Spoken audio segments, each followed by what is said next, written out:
నేను నాకెందుకులే అని నా సినిమాలు నేను చేసుకుంటున్నా. ఎస్, అమరావతి విషయంలో శివాజీ ఎప్పుడైనా మాట్లాడతాడు, ఎప్పుడైనా ఏ పార్టీతో అయినా ఎదురెళ్ళి మాట్లాడతా. అది రైతుల కష్టం. ఆ కష్టాన్ని మీరు మీ ఇష్టం వచ్చినట్టు ఎవరికాళ్ళు వాడేసుకుందామంటే చూస్తా ఊరుకోం. ఏంటి, నేను ఈ సినిమా రిలీజ్ ముందు ఇచ్చిన ఇంటర్వ్యూ మీ అందరికి చాలా ఇబ్బందిగా అనిపించింది కదా. నేను ఎప్పుడైనా మాడతా గురు, ఎవడికి భయపడను. మీలాగా ఆడెవడో ఇచ్చే పేటీఎం డబ్బుల కోసం నా బతుకు నడిస్తే చాలులే అని అనుకుని పోయే రకాన్ని కాదు నేను.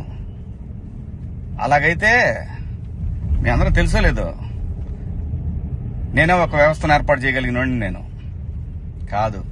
ఈ బతుకిచ్చింది మనకి జనం, అది నాకైనా రాజకీయ నాయకులకైనా.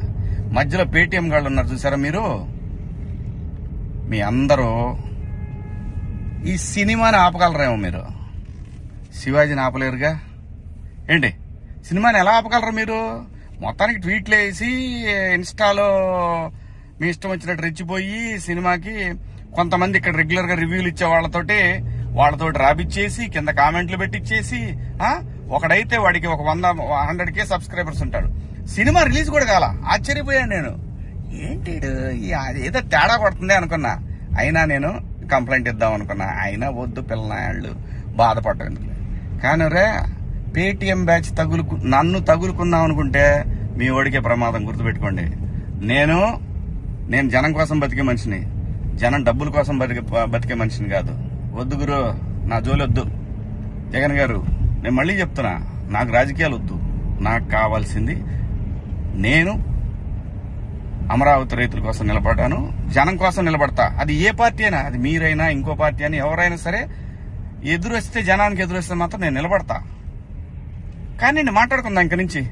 నేను డైరెక్ట్ గా అడుగుతా పీఎం గారినే, ఈ దేశంలో సిబిఐ మీద నమ్మకం ఉండాలంటే, సిబిఐ మీద నమ్మకం కుదరాలంటే ఫస్ట్ కేసులను రాజకీయ నాయకులందరినీ కూడా పక్కన పెట్టి, రాజకీయాల నుంచి పక్కన పెట్టి, వాళ్ళు మంచోళ్ళ చెడ్డోళ్ళ అని తేలిన తర్వాత వాళ్ళని పాలిటిక్స్ లో ఉండే విధంగా చేయగలిగితే బాగుంటదని పీఎం గారిని కూడా అడుగుదాం అనుకున్నా. ఇక నుంచి మిమ్మల్ని రోజు అడుగుతా. ఇక నుంచి మీకు రోజు నా జోలు రావద్దు.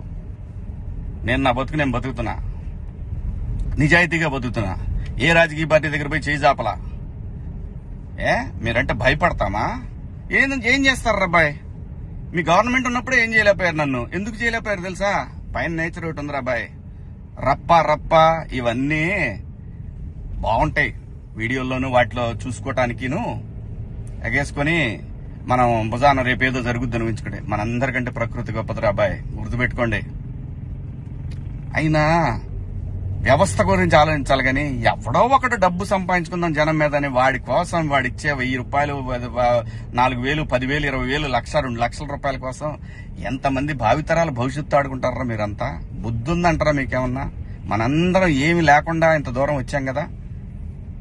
మాట్లాడుకుందారా బాయ్, రేపు నుంచి మాట్లాడదాం మీ నాయకుడి గురించి, మీ పేటీఎం బ్యాచ్ గురించి. ఇంకా ఉన్నారు తీస్తా. ఇప్పుడు దాకా సైలెంట్ గా ఉన్నా నేను. మీరు నా బతుకు దాకా వచ్చారు చూసారా, ఒక్కొక్కటి చూద్దాం, మాట్లాడుకుందాం రా బాయ్.